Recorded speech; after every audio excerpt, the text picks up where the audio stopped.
Hello, everyone. Welcome again. Welcome. Come on in, share the live. We have a great conversation tonight. We're going to talk about Black facts, inoculating Black LGBTQ voters against anti-LGBTQ messaging and all the things that is coming in to affect our voice and our vote this year in this critical election that we have coming up in days, right? In under 50 days. I think we're around 40 something days now. I've said this before, and I say this all the time, that this is an election that you cannot sit out, and you have to be very, very, very careful with the information that you're getting and the information that you're sharing, because there's so much things I've seen a few times, over the past week, about people talking about sitting out the election, voting for third party, because they're comfortable. They're in a comfortable blue state, so they feel they can vote. That this is not the time to play that game, right? Let me just be real. It's not the time to play that game, because if you think that, enough people think that, your comfortable blue state can become a red state, and then what are you going to do then, right? So that's why I'm so happy that I'm able to be joined this evening by the amazing Victoria Kirby York, Director of Policy and Programs at National Black Justice Coalition. So I'm going to stop talking because I want to hear the information that Victoria's going to bring on. So here we go. Victoria, hey. Hey, family. So excited to be with you. Thank you for the invitation, Kenya. I so love watching you step into this new role and everything that you're doing with the Center for Black Equity and the CBE PAC. As a former board member of CBE, does my heart a lot of pride. So.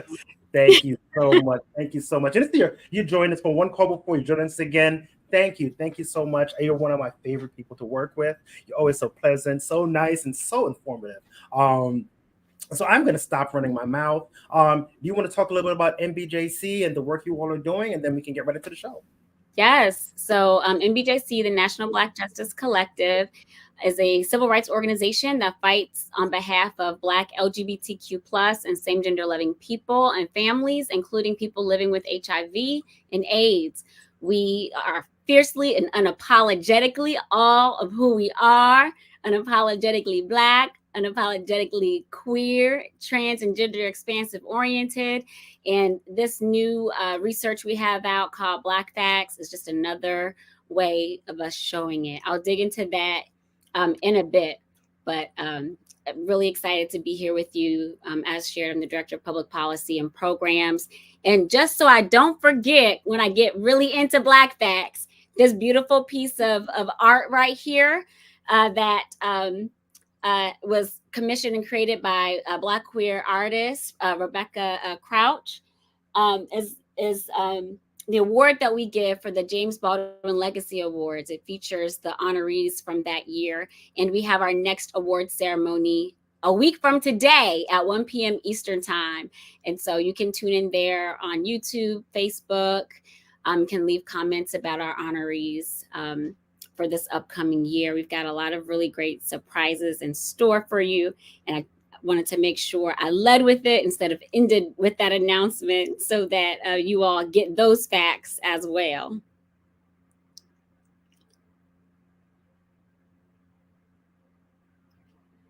And do you want me to go ahead into the presentation? Can you hear me? Sorry, I was on mute. Yes, go right on in. I want to make sure we have enough time to get all the information, because I can already see in the chat people are here and want to learn and want to get this information. So I'm stepping to the side. There you go. All right. So before I dig in, I want to tease a little bit what Kenya led with around this whole notion of sitting out the election. NBJC is a 501c3 nonpartisan organization, but what I can tell you about both of the major party candidates, Donald Trump and Kamala Harris, is that both of them understand the power of the vote and the power of a presidential mandate. And presidential mandates, which means what they go into office on day one thinking about, is not set by the people who sit out an election. Not at all. They're not considered at all. The mandate comes from who showed up, and when they filled out that exit poll or gave exit poll answers, what were the issues that motivated those voters to show up at the polls. So regardless of who wins the election, they're going to be looking at who showed up for them and on what issues.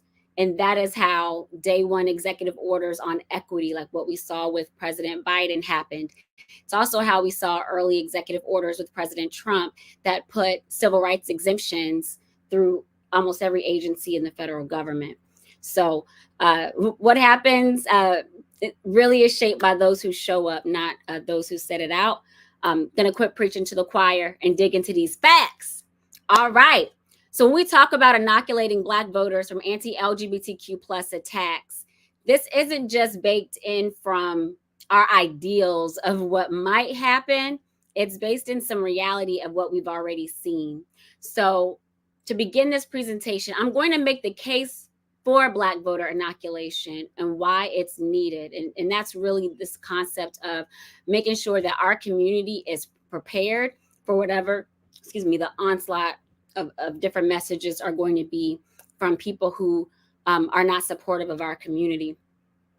So we're going to dig into what's happened before, and particularly in the last midterm election in 2022, what's happening now. Some of y'all might already be seeing this. And then dig into the research's findings to help you all understand where the Black voters' values, perceptions, attitudes, and commitment to Black LGBTQ plus people and issues are. We'll dig through what the data says around building support and solidarity for Black LGBTQ plus people and issues, and also dig into ways that we can change the narrative. And that's a part of inoculation. It's not enough to educate the community. You also have to tease up some action that folks can take, which helps to minimize opportunity for people to be moved by misinformation, disinformation, and flat out lies. As you can see at the bottom of this slide, we had one of the largest, if not the largest, sampling of Black voters ever done to look at issues impacting Black LGBTQ plus and same gender loving people and families. It was commissioned by NBJC and the national kind of mainstream LGBTQ orgs that historically are now ran by Black people. So we'll dig into more about who those organizations are in a moment. But first, I'm going to dig into what brings us here tonight. In the 2022 midterm elections, there was $50 million spent targeting Black and Hispanic Latinx voters in that election. A good chunk of it was spent in that last week. It included Stephen Miller's America First Legal, which spent $4 million just in that last week of the election on Black and Spanish language radio in Arizona, Colorado, Georgia, Michigan, Nevada, Ohio, Pennsylvania, and Texas.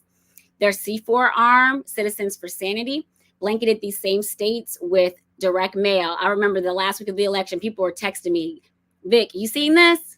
Sending me pictures of door knockers and mail pieces that came into the hood, to Black communities, places where our folks live, that had these blatant anti-LGBTQ and especially blatantly anti-trans messaging.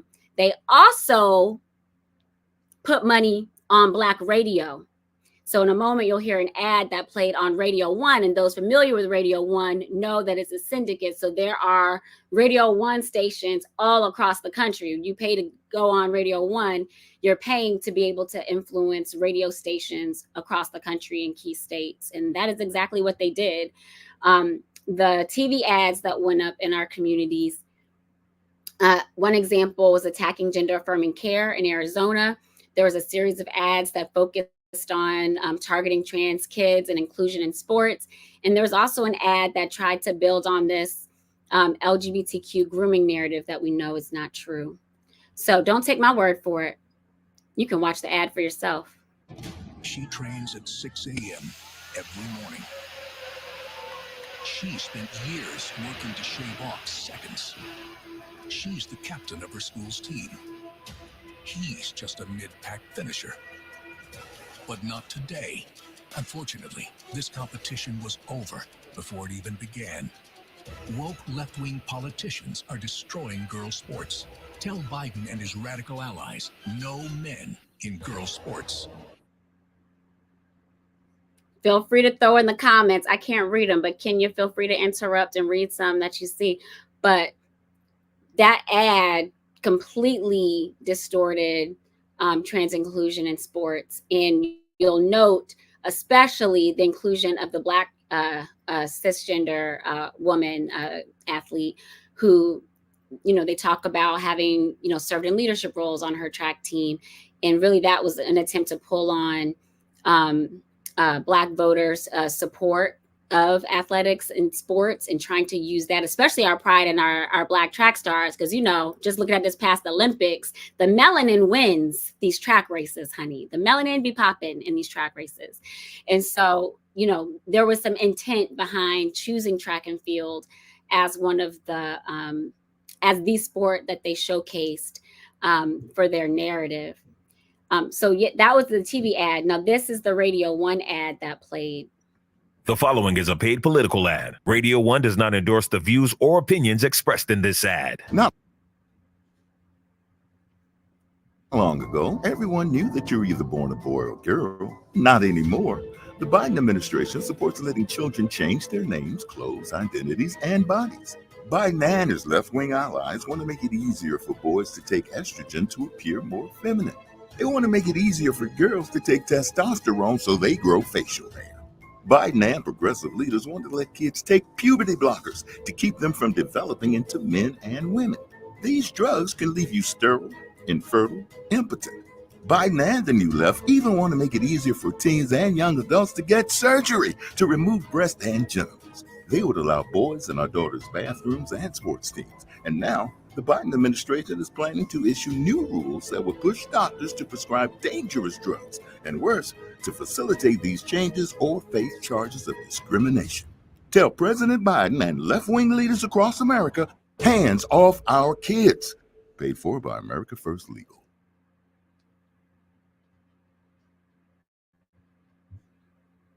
I still have moments of speechlessness listening to it. And I remember listening to it on the radio 2 years ago. And because of the timing of the ads, there was not a lot of time to really build a response. And by the week before the election, a lot of the ad, if not all of the ad buys, have already been filled. And so you don't really have an opportunity to respond in kind immediately when all of the TV airtime has been purchased and bought up weeks in advance. And so they pushed out these messages. One of the things you'll note, it was clearly a Black man's voice, right? Like, we didn't have to see the brother. We knew he was a brother, right? No question about it. And it was devoid of any context of what transgender people, and particularly kids, are going through. Essentially, they were mansplaining, cishet mansplaining what they believed gender affirming care to be, which is framed and put in a narrative that doesn't speak to the truths that we know our community members live with, or the benefits of gender affirming care when it comes to the mental health and well-being of trans kids, and also their ability to start their educational careers in college, their professional lives, as the person that they were always born to be. And so those ads were a part of what we witnessed in 2022. I'm going to play next. Okay. Oh, before we go to where we are now, in addition to the TV and radio ads, we also saw these direct mail pieces mailed out to Black communities and also Hispanic and Latinx communities, which of course includes our Afro-Latinx folks out there. And so again, they focused in on trans inclusion in bathrooms and locker rooms. Now we know that doing anything harmful in a bathroom is a crime for anybody. And we also know that it's not trans people committing those crimes, right? We also know that school systems have been dealing with the issue without any problems. Yet they're trying to create a problem that doesn't exist because they know they can leverage people's ignorance and pure lack of knowledge about the trans community to instill fear. I saw this play out in 2015 on the ground when the Houston Equal Rights Ordinance was trying to pass. It would have also given Black people in Houston, which y'all know there's a lot of Black folks in Houston, civil rights protections for the first time. But they put out similar ads to this that pushed the Black community in a frenzy, and without inoculating messages, there wasn't really a solid answer. So Black folks voted against our own interests, having civil rights protections in the third largest city in America because of exploited transphobia. The backside of this ad focused on gender affirming care. The version you see to the right is the Spanish language version of the ad that went out. So wanted to make sure that you all get a sense of what happened that we didn't have really good. We didn't have the ability to time to really think about what our responses could be or should be during the last election. And unfortunately, it's already happening again. They're not waiting until the last week of the election. I was in Greensboro, North Carolina this past weekend, and my wife was watching a football game, and literally there was a college football game Saturday night. Just within an hour of her watching this game, the ad I'm about to show you played 8 times, sometimes back to back. This is the Jim Heath Channel playlist of 2024 campaign ads. Kamala supports taxpayer-funded sex changes for prisoners. Surgery. For prisoners. For prisoners. Every transgender inmate in the prison system would have access. It's hard to believe, but it's true. Even the liberal media was shocked Kamala supports taxpayer-funded sex changes for prisoners and illegal aliens. Every transgender inmate would have access. Kamala's for they, them. President Trump is for you. I'm Donald J. Trump, and I approve this message. Be sure to subscribe to the Jim Heath Channel for all the new campaign 2020. Now, with this ad, my issue is less the content, honestly, because in our opinion, those are actually the kinds of policies that create a more inclusive democracy and nation. But again, it's void of context. It's void of what we know happens to trans women and girls when they're placed in the wrong prison cells, and when there's no choice there. It's devoid of the context of what it's like to live your life and not to be able to live it true to who you are. It's devoid of any trans voices, right? So again, it's people who aren't in the trans community projecting their own ignorance onto the rest of the country. My biggest issue with this particular ad is that it creates literally an us versus them narrative versus our country should really be for all of us, and how do we make sure that all of us are included? And they use gender neutral pronouns in a play on words to create a divisive narrative. So I know this presentation is not going to be about like slicing and dicing political campaign ads, but what I did want you to see is that they're not wasting time. They're starting earlier than they did last time with these messages. And they're, again, still being targeted about it. And you can bet your bottom dollar that they're going to be targeting Black voters in the same way that they did. This is the Jim Heath Channel playlist of 2024 campaign ads. Kamala support. All right. So now let's dig into the data. You all see what the problem is, right? You are probably feeling in your gut right now after watching those 3 ads, and there were more that went out during that period. Those are just the ones that I chose to play for this presentation.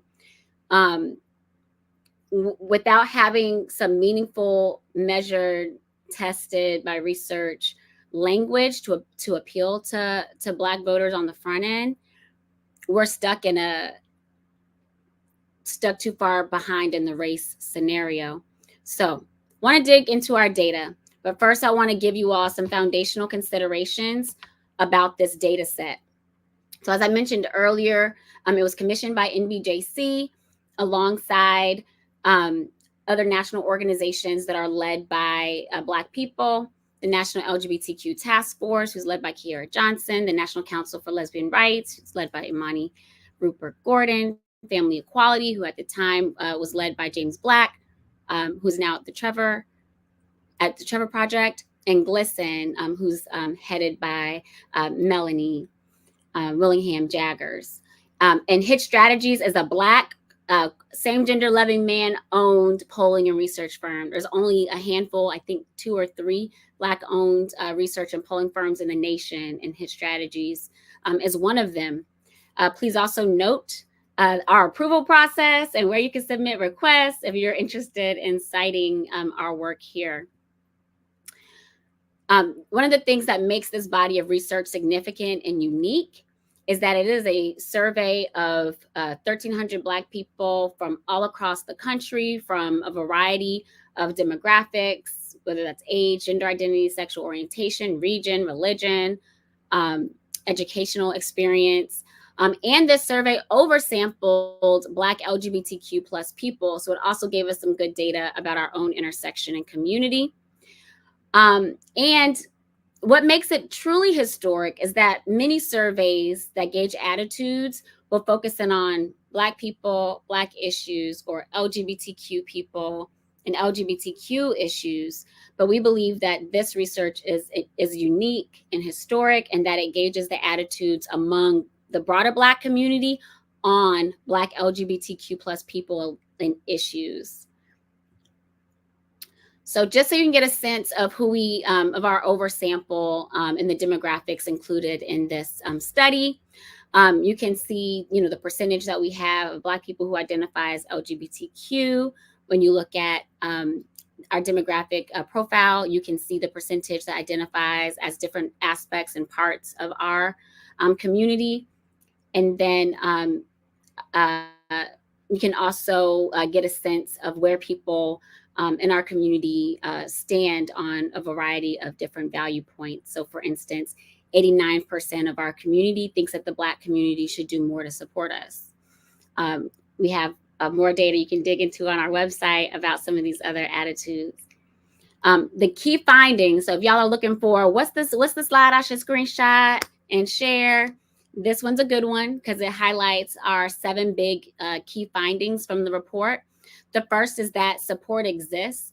Still to this day, people make stereotypes about the broader Black community and try to make it seem like we're more homophobic or transphobic, biphobic, et cetera, than other folks. But a plurality of Black people believe that the Black community should be doing more to protect Black LGBTQ plus people, especially our young people. Number 2, Black people are movable. Black people, especially those who are active accomplices, who are like down to get dirty in the mud with us, who stand with us 10 toes down, and even passive allies, folks that are like, I love you, boo, but I ain't showing up to a protest. When they're exposed to compelling messages, can be moved to do even more in support of our community, which includes talking to voters about candidates and policies that support us. Number 3, Black by default. Black people default to seeing all Black people as Black, first and foremost. However, when promoted to consider intersectional identities, whether that's gender-based, like talking about issues impacting Black women, or queer sexual identities, that support declines. So as long as we're talking Blackity Black Black, everybody's like, power to the people. I'm Black and I'm proud. But we have to do more work, and we have to know that we need to do more work to remind people that all Black people are Black, even when we start talking about our intersections. All right.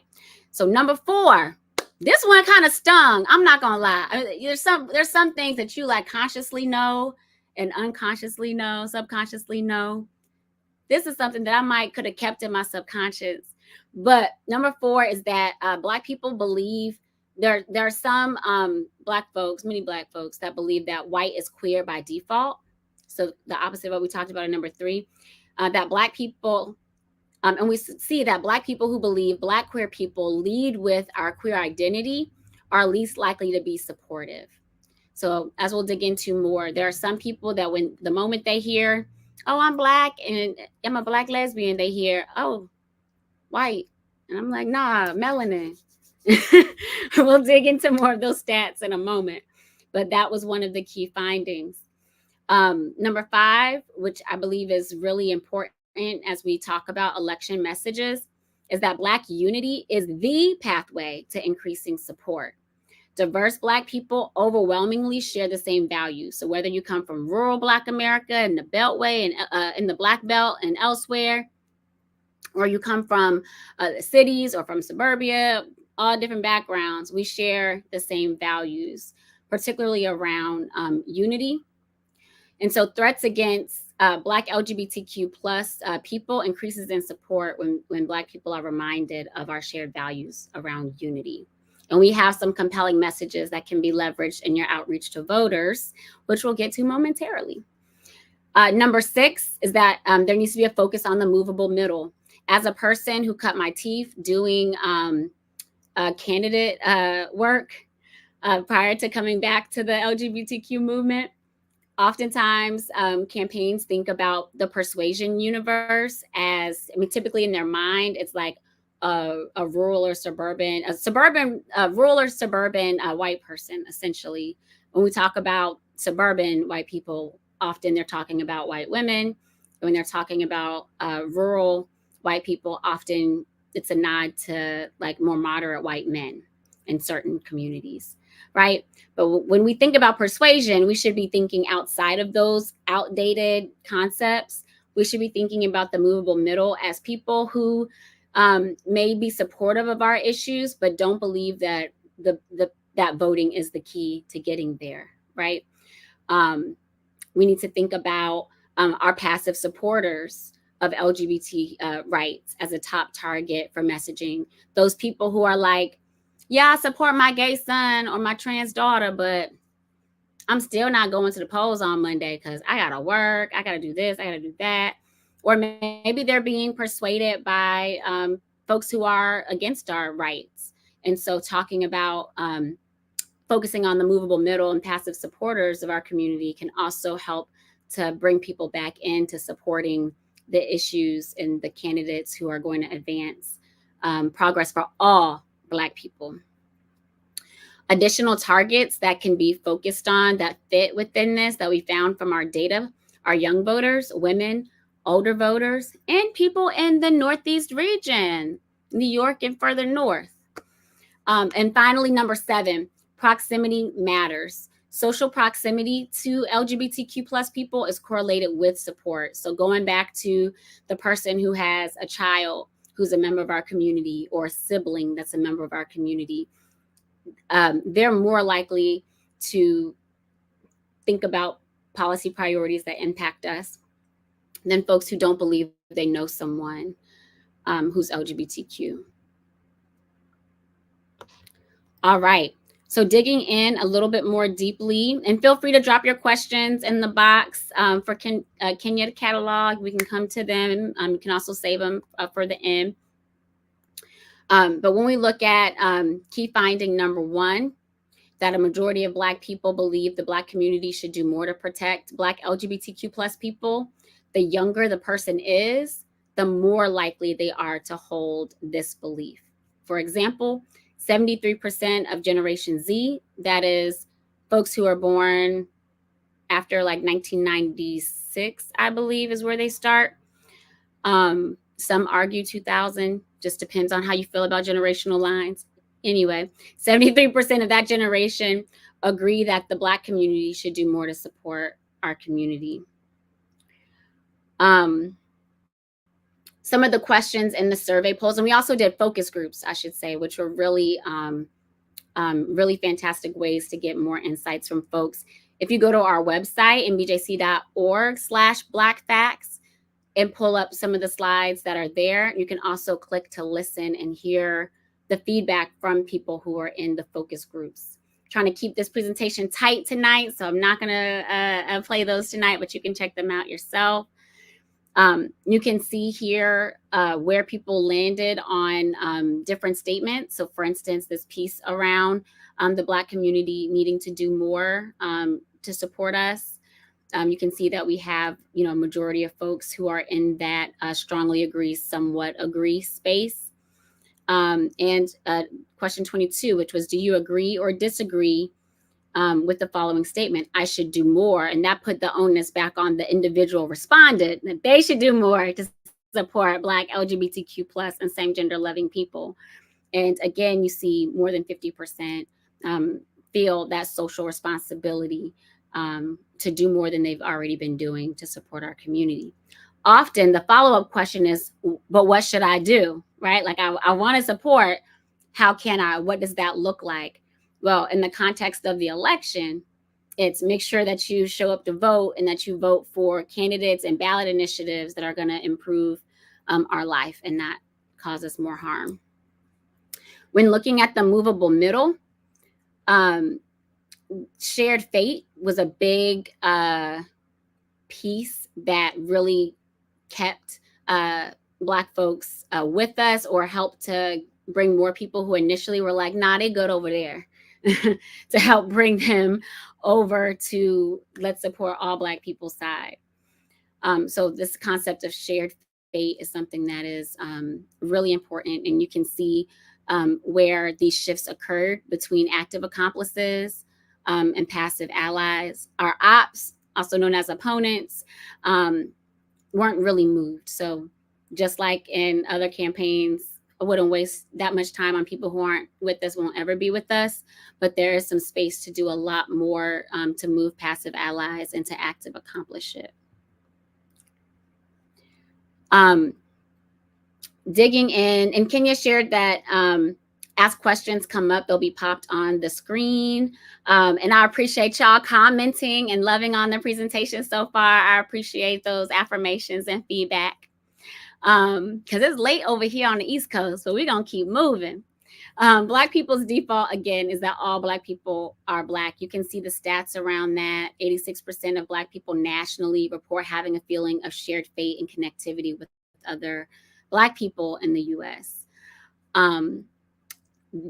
That is much lower when we talk about shared fate toward the Black LGBTQ plus community. This speaks to what I said earlier about the moment we start talking about intersectionality, there are some people who no longer then sees us, read us as Black. That piece falls. And so you have to do something to bring that back. That's in part what you see our opposition trying to do with these ads, is like, they're not really one of y'all. They're one of them, right? Like it goes back to them trying to use our language against us in a way. So you see that around half, 51% of Black people still feel that shared fate with our community, with the highest response coming from the youngest Black people. But that also means that 49% aren't there, or don't remain there, I should say. And that's why we have to do the inoculation.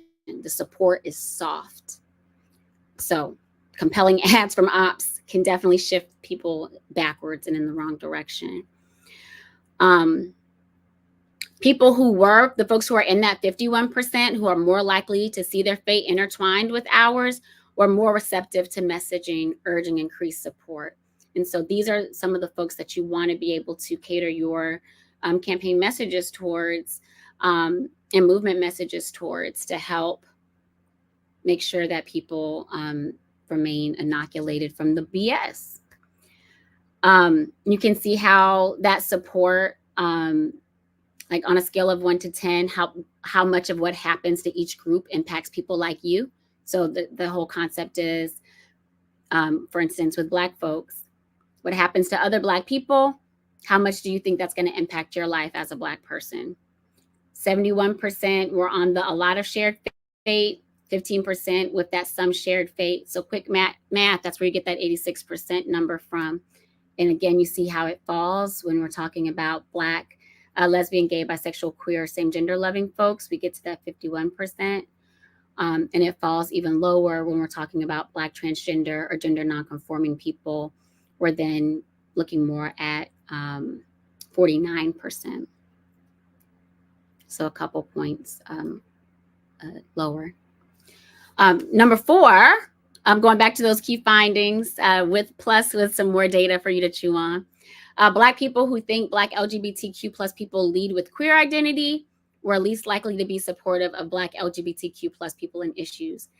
And where this data had me like, I didn't need to know this, was there's a belief, and this came up in the focus group conversations, there's a belief that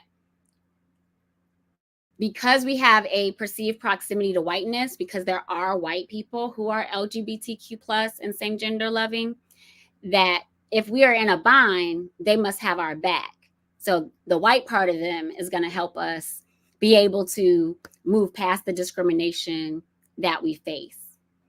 And on top of that, voters who believe that way also thought that in some way, because of that connection with white people who are LGBTQ plus, that the gains for the LGBTQ community came at the harm of the Black community. And so there's some meat there that I look forward to us digging into more deeply as we continued with the survey questions, though, and people start to learn more about the negative impacts that our community faces, especially disproportionately. Folks began to see, oh, that added identity actually means that there are additional harms to you, not additional protections. And that's why we're still fighting for public policy that's going to support all of us. You see in the data how it shows up. The first question is, which part of their identity do you think Black LGBTQ people identify with most? So again, these are responses of non-LGBTQ plus Black people. These are our cishet friends and family. 52% are like about equally, we unapologetically Black and queer and trans and gender expansive. There's a 13% number that believes that we lead with our Black identity first. But this 34% number, these are the people who believe that we lead first with our sexual orientation, gender identity, and expression, and that in some way that means the proximity to whiteness has some benefit to us, which is in their mind how they deal with the concept of thinking, okay, they are not Black, we're not Black people, in the same sense of shared fate with them. And that's part of the inoculation and talking more about our own experiences and what life is like, and centering Black LGBTQ plus and same gender loving people in our messaging. So not having someone not of the community talk about our issues as we saw in those ads, but centering us helps to shift some of that thinking. And then you actually get the data on where people really fall. So in looking at the responses of Black LGBTQ plus people, you see that we're at 61% of equally for both, whereas queer as we are Black, to borrow wisdom from our ancestors. 26% lead with racial identity. So again, that's double what the perception is about our community. And that leaves the remaining for orientation and gender identity, which again is a lot less than what you see on this chart from the perception side.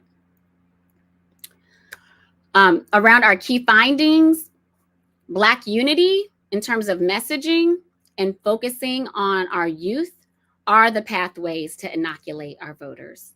That is the pathway to increase support. And again, Black people from all backgrounds overwhelmingly share these same values. There are taglines that we tested in the surveys. You'll be able to see more of that in a moment. But some of the examples around Black unity were, if you're Black, and we're all part of the same struggle. And being LGBTQ plus does not make someone less Black or make them less deserving of support from Black people. Those resonated strongly across most Black people in different subgroups of our community. 60% of Black people reported concern about youth suicide after being shown statistics about the heightened rate among Black LGBTQ plus youth. This included 47% of self-reported opponents of LGBTQ rights. So again, this was an issue that whether you're a passive ally, an active accomplice, or an op, folks were like, we have to do something about our kids taking their lives. And so when we see these ads about gender affirming care and trans inclusion in sports, we have to connect the reasons we fight for those policies around the realities of our kids' mental health and well-being, because they really are tied together, not just statistically and not just for kind of the model images that we see of our community, but it's really huge for the Black community. We are at a record high number of Black women and girls with suicide attempts. And I should have had a trigger warning at the top of this. I apologize. And heightened completions around our Black men and boys. And we need more data around non-binary, gender non-conforming kids. So in terms of a tagline that was particularly powerful for all Black people, 85% of the Black community favored the tagline, "Our youth are not disposable. We cannot keep losing Black LGBTQ plus children to suicide." And so really naming the impact of what these harmful ads do in real life, not in play fantasy land where they live, but in real life, is an important way to inoculate our voters. Blackness and our collective responsibility to each other as members of the Black community also strongly resonated. So we have to look out for each other, and that means looking out for our kids' mental health as an example. Passive supporters of LGBTQ rights are really big targets for messaging and action. Again, a focus on unity is really big and really important. And adding context and examples of how certain policies would impact Black, queer, and trans and gender expansive people in particular is really important in terms of moving the needle and keeping people engaged and off the apathy couch. That's what I call it. The apathy couch is where people go when they set out elections. No judgment, some judgment. I apologize. Number 7, social proximity to LGBTQ plus people is correlated with support. So this goes back to some of the campaigns and initiatives going back to the late 80s and 90s, where people were pushing folks to invite people in around around our sexual orientation, gender identity, and expression, because the more people that people know who are part of our community, the more likely they are to support candidates and issues that impact our life positively. So as you can see here, 82% of Black people have some proximity to members of our community who are same gender loving, gay, lesbian, bisexual, or queer, but only 42% have some proximity to transgender or non-binary or gender expansive people. This is a key stat. This is a key stat when campaigns are talking about how they're going to spend their money on ads, how speechwriters are going to craft the speeches of their candidates, how phone bank and canvassing scripts are written. in terms of conversations in the Black community, as these ads from our ops play, organizers and volunteers on the door are going to hear questions about the trans community. And if y'all volunteers have not been trained on the experiences of Black, trans, non-binary, and gender expansive people, they're going to be set up for some really hard conversations. And some conversations that will cause their own set of harms psychologically for some of those volunteers and staff members that we won't be able to undo. So before we cause additional trauma for people, especially Black LGBTQ plus folks who volunteer or work on campaigns, we need to make sure that we have communications that are created, led, and feature Black, transgender, non-binary, and gender expansive people, because their stories, and especially youth, who feel comfortable sharing their stories, and, their parents, they work that situation out because of minor laws. I want to make sure people are being thoughtful of that. But it's important that their stories are shared and told, and that the stats connected to how gender affirming care, trans inclusion in sports, bathroom and locker room policies, all of that, how that informs their life. I had he probably won't mind me saying this. I'm sure I'll get a text if he's watching that I do.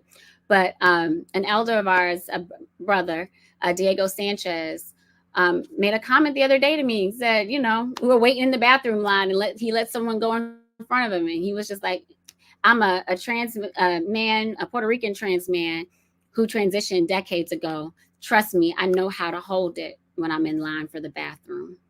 And literally, I stood there, did not know what to say, because I know that is his truth and the truth of so many other people. And when people watched the movie Hidden Figures and saw that moment happen, when Taraji had to walk a mile or so to use the bathroom, and people were like, damn, that was unacceptable. We still are allowing those moments to happen today to our Black, trans, and non-binary siblings and kids. And so, I just kind of went on a soapbox, but it's important that we recontextualize what our ops are throwing out there, and we don't make the same mistake and errors that they made in doing that.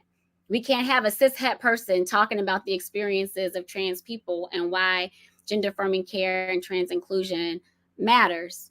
That has to be done by Black, trans, gender non-binary, and gender expansive people. All right, I'm going to speed through this section so we can get into our next steps. Let's see, we're getting close to the hour. The values that Black people prioritize were, as you can see here, fairness and equality, respect, and building generational wealth. We be pushing for the reparations, honey. But those are the top three, as you can see, by far, when it comes to some of these other issue areas, value areas. And you can see where men, women, and the LGBTQ voting bloc fell and landed on these values as well. So when you're looking at how to build value-centered messaging, those are areas that we want to talk about. We can't build generational wealth amongst Black LGBTQ plus people when so many of our community members live in poverty, when the average Black trans person makes $10,000 a year, when our folks can't get jobs, our masculine and center women are struggling to get jobs because of discrimination based on how they present in the world. Like, we can't build generational wealth that way, and we definitely can't build respect, fairness, and equality. So being able to link those values to real meaty issues and have them told by messengers that are trusted, super important. The other big thing to note, going back to we Black, like blackity Black, there is little divergence between Black and Black LGBTQ people on most policy priorities, except when it comes to LGBTQ plus and transgender rights. You'll see the top three areas for the broader Black community are healthcare, inflation and the cost of living, and then anti-Blackness, racism, and discrimination, because we know that plays back into our ability to pay for our cost of living and how we are treated in the healthcare system and settings. So As you can see, there are other issues that are important, but these are areas of commonality.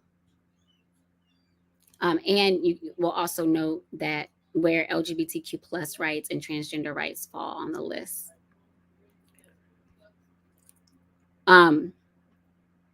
This is where you can also see some more of where the intersectional drop-offs fall among different segments of our community.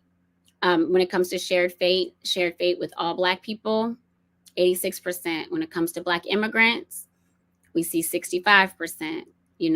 So as you can see, it all just kind of falls down until you see, again, the stat around the Black transgender nonconforming community being 49%.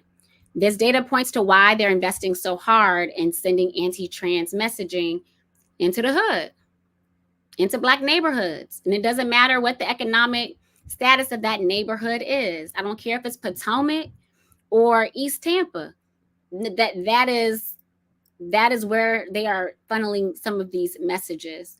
And they must be looking at some data somewhere, including a sense of the data that we see here, that they're making that size of an investment in trying to leverage and exploit transphobia to either suppress the Black vote or to push Black voters into voting for our opponents.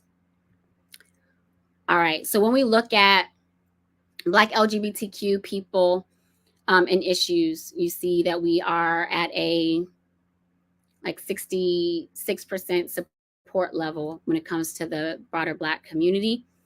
And it also includes 57% of self-reported frequent churchgoers. Sometimes people think that the root of all homophobia in the Black community and transphobia in the Black community is the Black church. Yes, we have some work to do there. So not gonna let the Black church off the hook completely, but it's not as bad as people perceive it to be. We've talked about proximity quite a bit. I mentioned the piece about gains for the LGBTQ community coming at the expense of the Black community. This is the stat that backs that up, so you can see the numbers for yourself. In terms of the very true, somewhat true, you see 59% believe that to be true. And that's often because they forget that we are part of the LGBTQ community too. They just see Will and Grace, or some of the other prominent white gay folks that come to mind. And so we have to remind them that LGBTQ people have melanin too. And those of us with melanin aren't getting helped out by proximity to whiteness, because we're dealing with racism, homophobia, transphobia, and sexism, ableism, all kinds of things, all on top of each other. And so if we're about helping all Black people, we have to mean that. But those are the numbers for that. When looking at what are some of the ways that the broader Black community would want to be able to be supportive around our community, you see treating the members of our community in their life with respect ranked the highest. You can see where things differ amongst different populations. The second is supporting Black LGBTQ plus businesses, artists, or organizations. So we see support with Lil Nas X or Kehlani or Victoria Monet. Folks are like, yes, hon, get your coins, right? Or the ballroom community, supporting Black trans influencers and leaders like T.S. Madison. These are, those are the kinds of actions that 31% are saying that can be the way that I support Black, queer, and transgender expansive people in my life. And at 26%, we see folks who refuse to be a bystander, who are willing to step in, to move in and stop people from harassing and hurting us. We all work on some of this other stuff with our people. There's some work to do here. But in terms of where people are, I think this also can speak to some of the folks who are would probably be prominent messengers, ideal messengers for the research that you just read as well. Everyday people, for one, and there's a lot of research that backs that up, that the most important influencers are the people we know. But then again, our business owners, organizations like CVE and NBJC. We've talked through that quite a bit. All right, so in addition to fairness and equality, this concept around rights and freedoms is another place where we can really galvanize. There are some candidates that are already galvanizing around the word freedom. And that's a pretty smart strategy, because in looking at people from across our communities and also outside of our communities, people recognize that we have less rights and freedoms than other people, and that's not right. And that needs to be addressed. That everybody in this country should have the same opportunities, rights, and freedoms. And so that messaging is good and strong. Candidates using that are smart to do so. My favorite part of the survey is this data. Might be yours too, perhaps. But these are looking at the various issue areas that the broader Black community found most compelling in terms of seeing something as very concerning and needing like immediate action, urgent action around, action that lawmakers can take, actions that could be placed on a ballot initiative, right? HIV, when it comes to this very concerning, somewhat concerning number, placed the highest. You also see youth suicide right there within the margin of error. And then I look at these three that came in at the 62% rate, pretty similar, as violence facing the LGBTQ plus community, whether that's through gun homicides, hate crimes, or the epidemic of violence facing trans people, Black trans people, particularly Black trans women. And you can see where different people fell. You see that for passive allies, youth suicide, was their highest issue area. But that hate crimes and even more so, hate crimes against the Black trans community were just as high, right? So those are issue areas that are important to put in context and to leverage in inoculating Black voters so that they understand what the real issues are facing our community before they have these fake like narratives that are made up, play out in the ads that they're using to target our community. And you'll see here, I highlighted that for the ops, even folks who were like, we might not even need to talk to them because they're not really shifting. Even in looking at the issue areas that they found concerning, this HIV was the area that we had a majority of our ops say, well, I don't know how I feel about them gay people, but we got to do something about HIV. That is a rallying point. And when we look at the disparity, this is another really a good reason why focusing on HIV is not only the right thing to do, is also smart and strategic, is that make sure, prayerful I don't mess this stat up, but like 90% of white gay men know about and have access to PrEP medication, medications that will prevent the transmission of HIV. When it comes to Black gay men, that number is like 20%. So for folks who are like, oh no, they got proximity to whiteness, they're good. That stat is a huge like cold shower, because it highlights that nope, proximity to whiteness isn't saving us from our people, especially our Black, same gender loving and gay, bisexual, queer plus men from dying. Or not dying, but becoming HIV positive. There's a lot of treatments, less of our people are dying, and still too many of our folks are dying. So I meant that. And there are treatments out there. We got to make sure our people know about them because too often they don't. So this is an area that we can and should be using in elections, because there are inequities baked into the system. There's no accident that 90% of white gay men know about PrEP. The health departments and neighborhoods are getting lots of good money to make sure that the white gay boys know about PrEP and PEP and antiviral treatments. And if black people gonna be about all black people, this is a issue area that we have unity around. We tested some messages around these that can be useful again, and whether it's ads or mail pieces, canvassing and phone banking scripts. The message that tested the best in terms of helping to keep people focused on what is really impacting us was our youth are not disposable. I shared this earlier. We cannot keep losing Black LGBTQ plus children to suicide. I shared this second top performing message earlier. And the third one that you'll hear Dr. David Johns, our CEO, who also wrote the Black paper that you can find on nbjc.org/Black facts. Until all Black people are free, none of us are free. And so you can see where some of these other taglines fell in terms of being convincing, very convincing, somewhat convincing, or not convincing at all.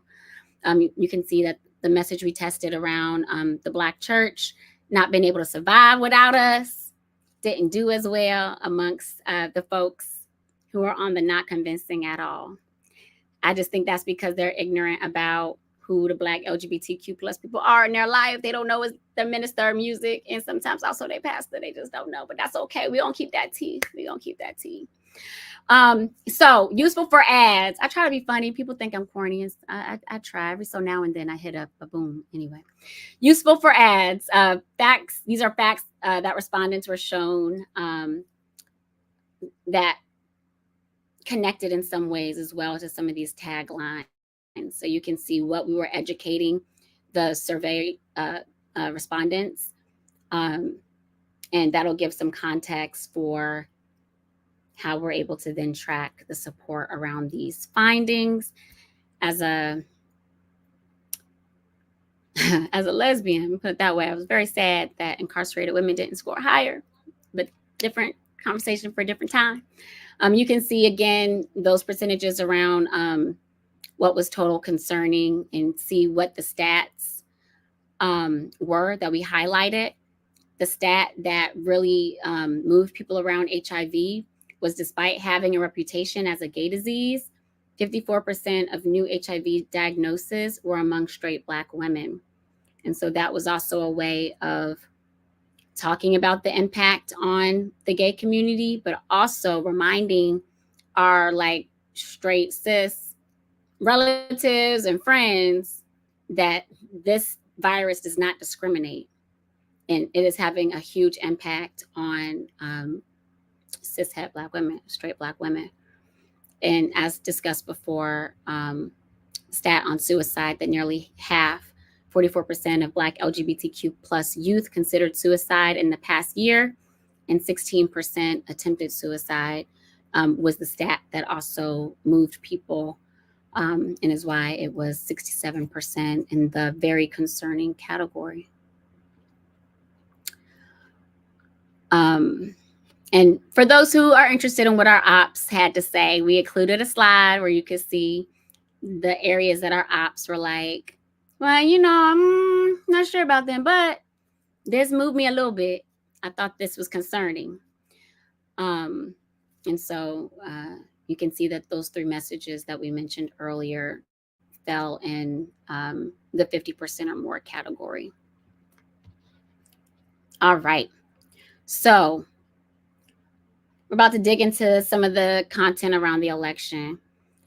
This electoral data is significant and unique because too often public surveys and polling make sweeping statements about the views and preferences of Black people. And often we're sampled at smaller numbers than our population. And so the margin of error for what Black people think is a lot higher. This survey, again, is of 1,300 Black people. And so because it's a larger sample size, it allows us to better gauge these views and attitudes. And just as a reminder, we are nonpartisan. So this is, the next few slides are more broadly about the election that could be useful for those of you doing civic engagement work. A majority of Black people who are part of this survey data are satisfied with the direction of the country. But when you look at these different subgroups, you'll notice that it's not distributed evenly, and that there are some populations that barely made it to that, or just quite missed the 50% cutoff, and that is Black folks that live in more rural communities who are feeling more left behind. And you'll also note that Black LGBTQ plus people are not feeling as fully included for many of the reasons that we talked about already, especially with all of the attacks, not just coming from candidates, but from elected officials passing anti-LGBTQ laws, or over 500 anti-LGBTQ bills filed in state legislatures across the country.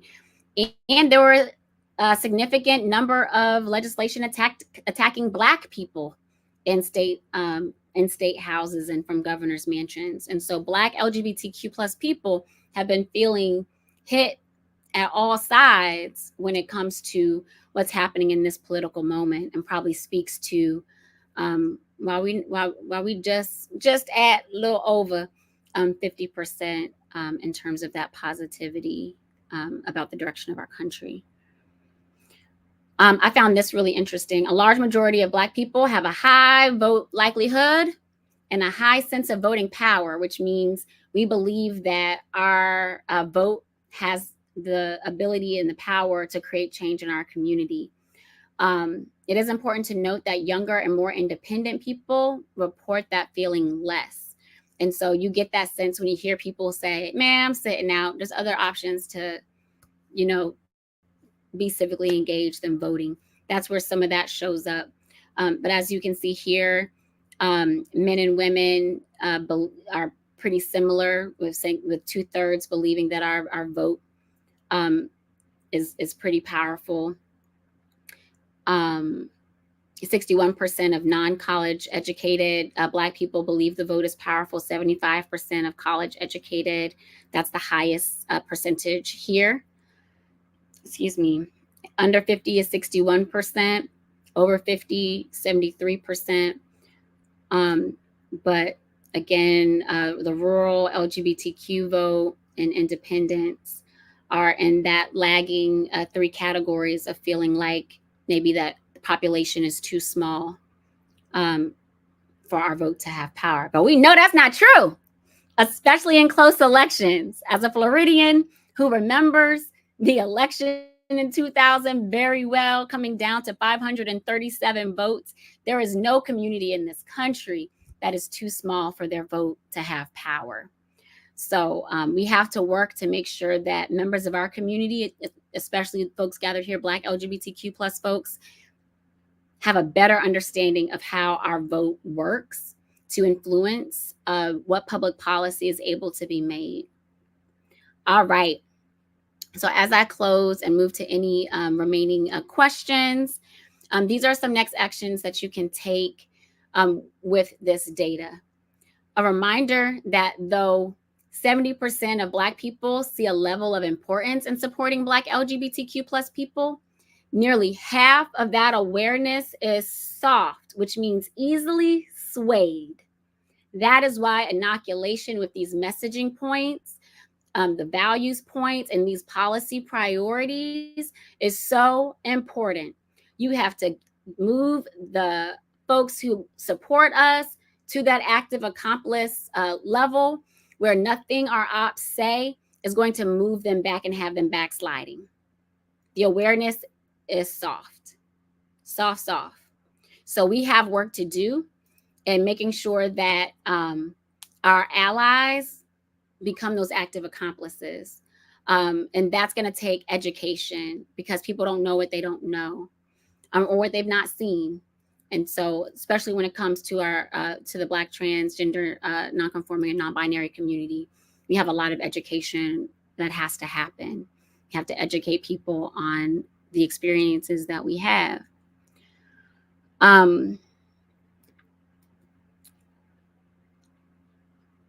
The good news is, when faced with this data, this information, Our active accomplices and passive allies remain resolute in their belief that more needs to be done to support Black LGBTQ plus people and issues.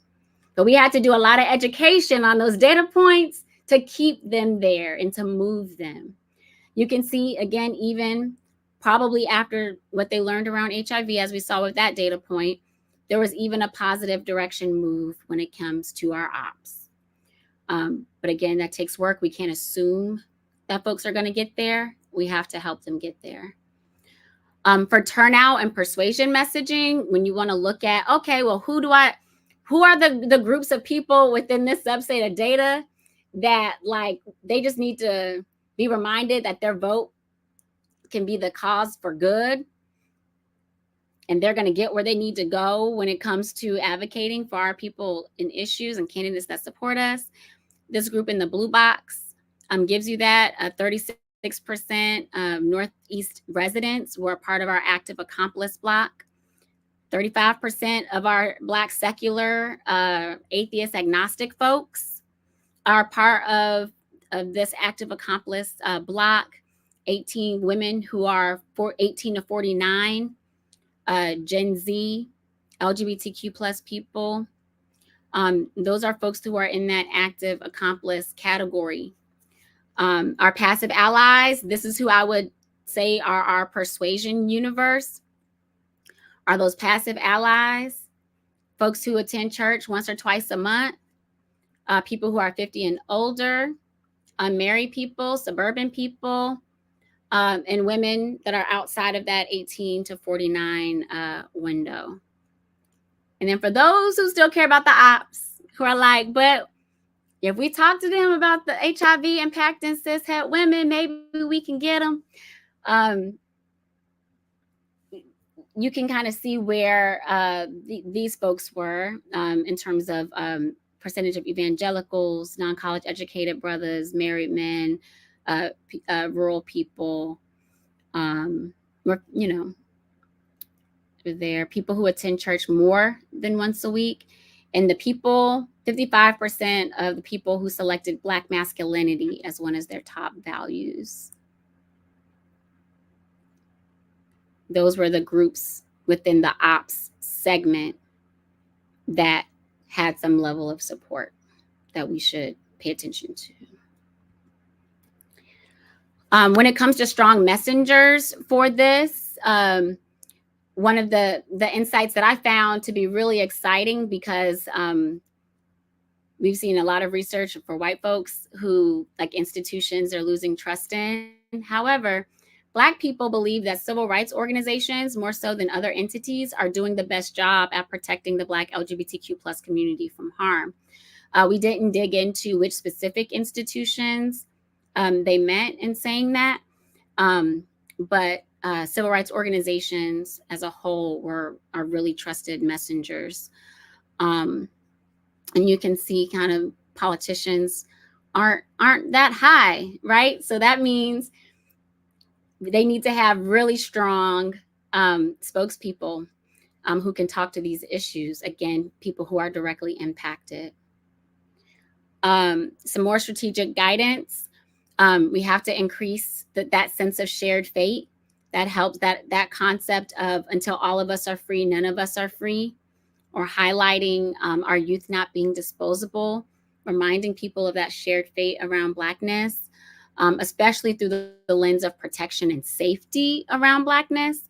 Those are areas that we highly recommend movements look to. Lead with Black values. Black LGBTQ plus people deserve the same rights and freedoms as everyone else is one of the taglines that did well. And this, again, looks back at the reality that all Black people emphasize the same values around fairness, equality, respect, and family. And leading with those values are going to be really helpful in breaking through some of that noise that they're hearing from our opponents. Reminding people that Black LGBTQ plus people have fewer rights and freedoms than our Black siblings, and emphasizing that supporting more rights and freedoms for them is in line, for our community, is in line with the values of the Black community. And finally, helping to remind people of their proximity, the people that they actually care about, who are Black and LGBTQ. And sometimes that can be, you know, their favorite celebrities, people that they follow and just didn't know, you know, like people still finding out Queen Latifah one of us. And I'm like, I mean, we've been knew that. But, it, you know, considering she still has one of the top rated shows on TV is a big deal for people, especially folks of her generation. And reminding people that Black queer people are Black. We must not forget that as a tagline. Helps to remind people of their proximity, of the people in their lives who are a part of our community and thus need to be protected and protected by their vote. So some next actions.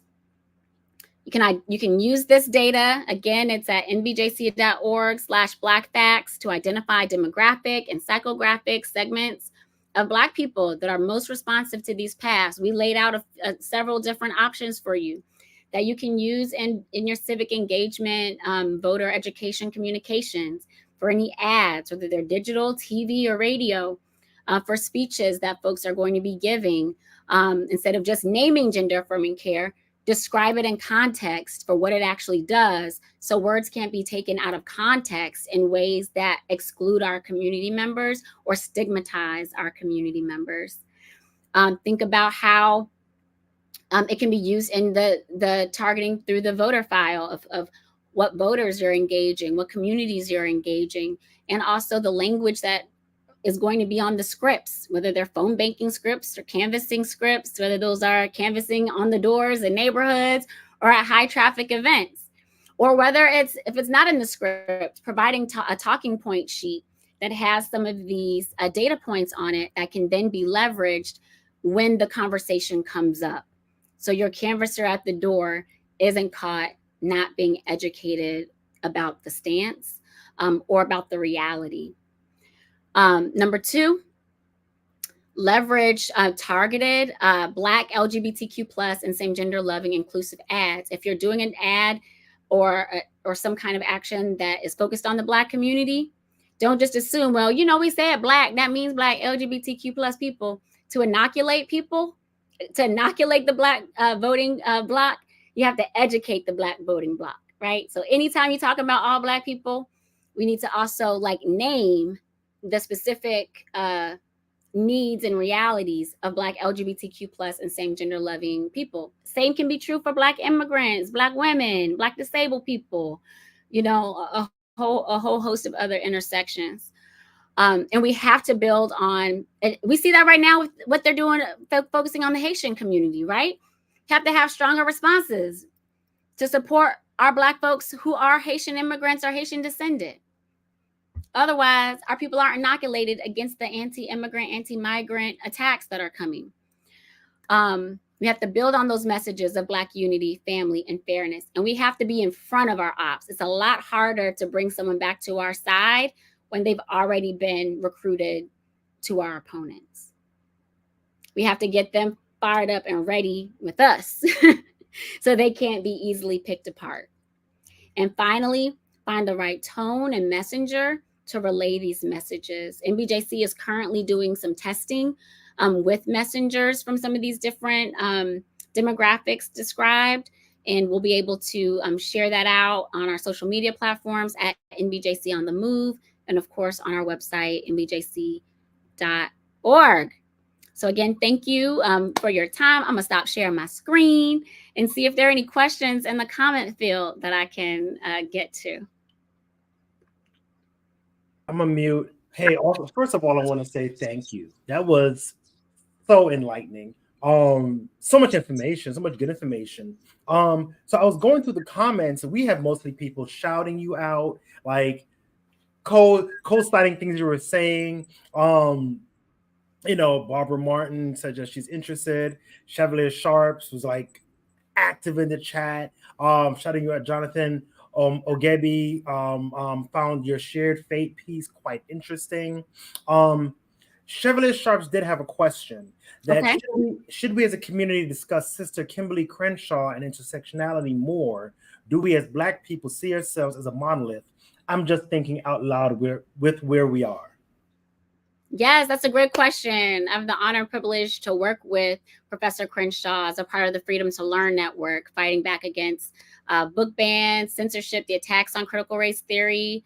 And also, we did some work together around the AP Black Studies exclusion of Black womanism and Black LGBTQ studies, and also the exclusion of the movement for Black Lives Matter. And we 100% have to be highlighting and discussing Sister Professor Kimberly Crenshaw's intersectionality. We have to make it plain what it means. Yeah. And one of the things is we gotta sometimes it's really, really what we're dealing with. I'm gonna keep it a buck. As someone who grew up in Eastern Hillsborough County, where they fly the like huge ass Confederate flag on the interstate before you get into my hometown of Brandon. There are white people who feel like when we talk about marginalized communities, that they're excluded and not a part of the conversation. When I talk to white conservatives and moderates, remind them that they have intersectional identities too, they're like, oh, I thought that was just for y'all. No, like everybody has intersecting identities.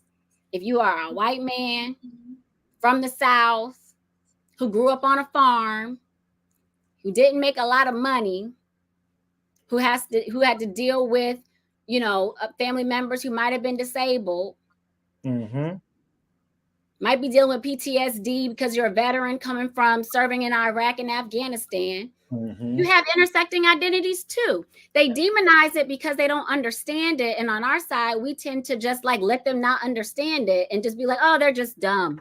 And I'm like, no, we have to explain what it is. Yes. We have to tee it up and feed it to them. Yeah. Yeah. Understand what it is. And it was really disappointing to me that too many let Sister Professor Crenshaw out to dry when attacks were coming on intersectionality, which has been a concept long in the history of our people. Polly Murray talked about it with the term Jane Crow. In Sojourner Truth's speech, Ain't I a Woman?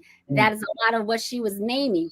Intersectionality, that concept they knew. She was just smart enough to put a term to it and then link it to critical race theory, which looks at the ways in which our government uses race in public policy in ways that have harmed us over time and currently. All the truth.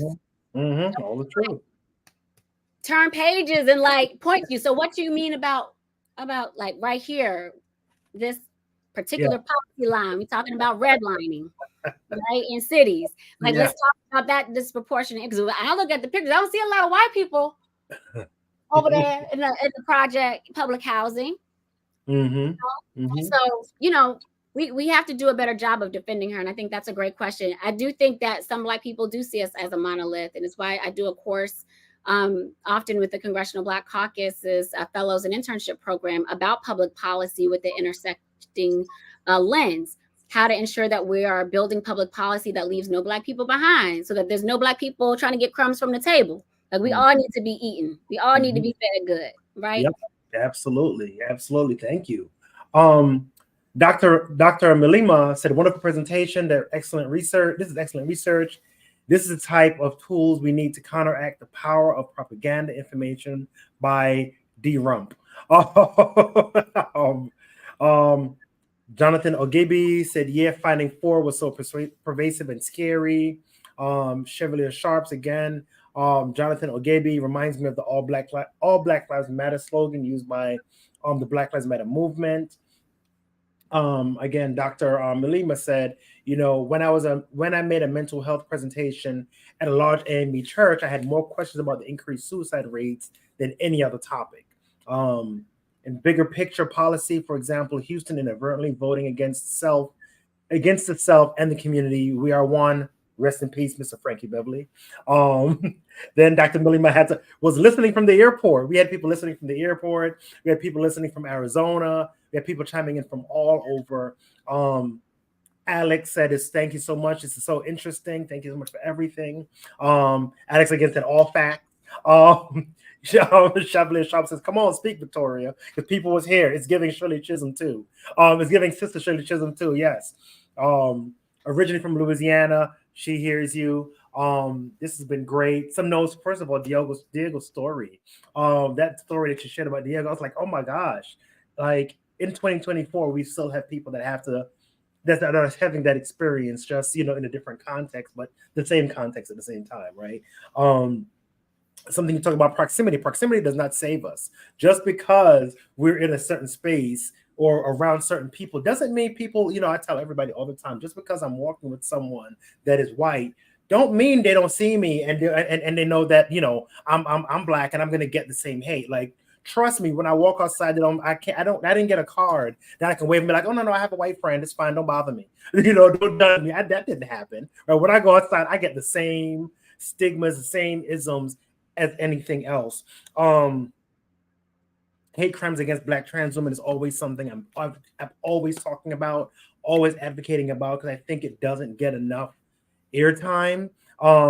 Yeah, Chevalier, the white friend card, I don't get that, right? So I'm getting the same thing. I think Black trans women, the attacks on Black trans women, do not get enough airtime. So I'm always bringing that up.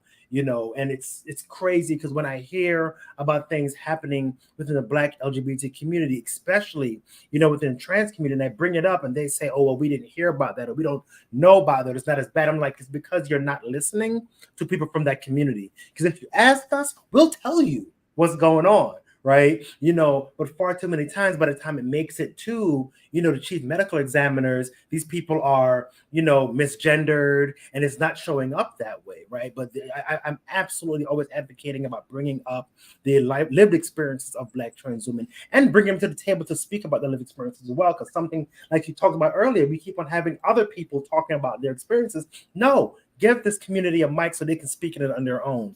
And I think you're funny. Oh, yeah. I was over here jotting my notes. Oh, I think you're funny. I'll be trying. No. But again, thank you so much. Thank you, everyone, for watching with us. I know it's late. Go ahead. I just have one. I want to leave y'all on a positive note real fast.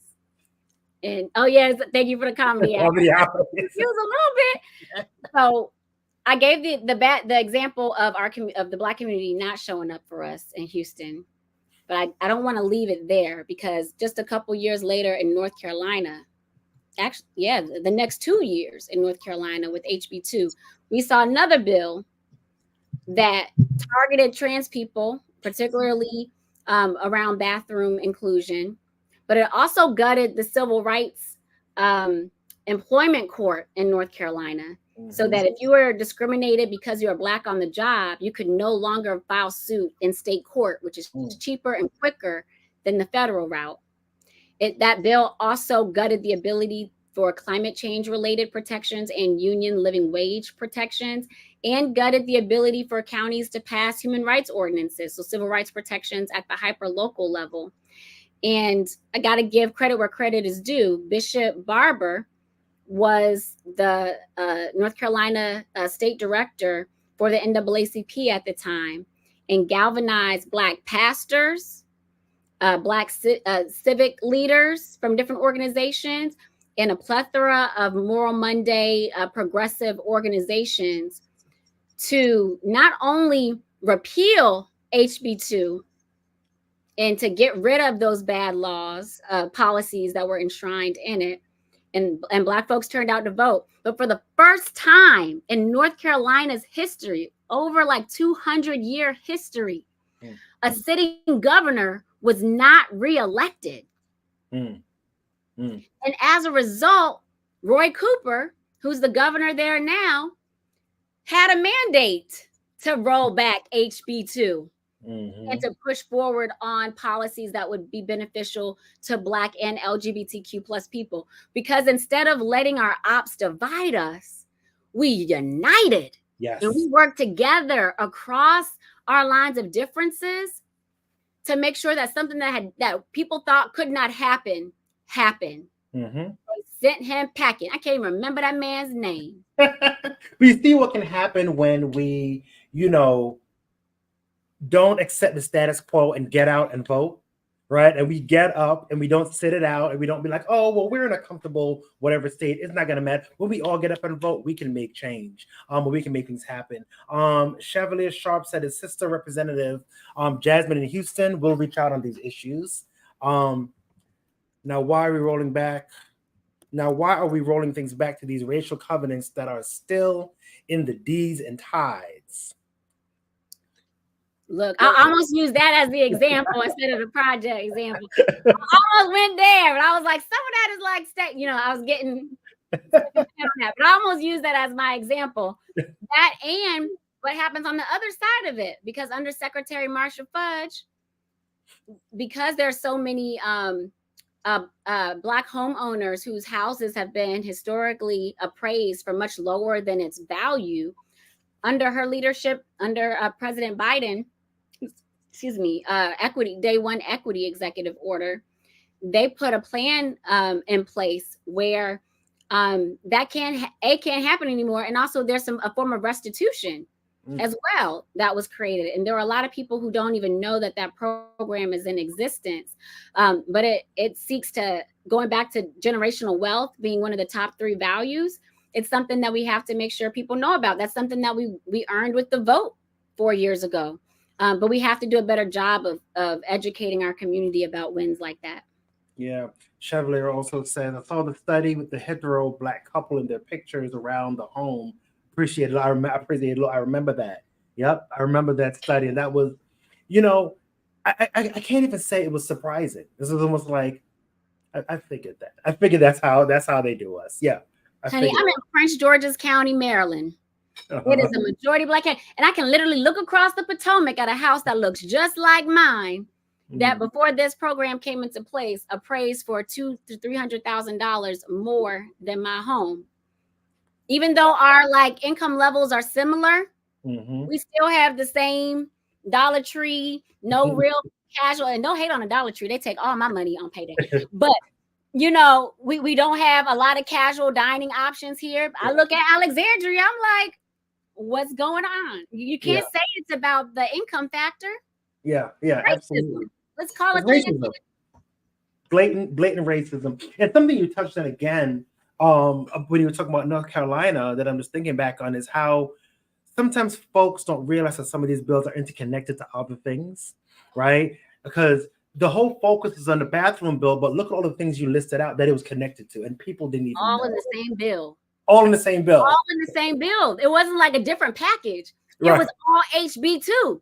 But all they talked about was the bathroom part, because they wanted people to they were trying to slip in. They were using the trans community as a tool to again have Black folks vote against our interests. Yep. Fair. It's still fair to people about the trans people are going to be taking advantage of kids. And you said it right. It's not the trans people on To Catch a Predator. That's right. Hey, never seen that. Siblings, aunts, and uncles. Right. Thank you. Talk about that. So that's what the problem is.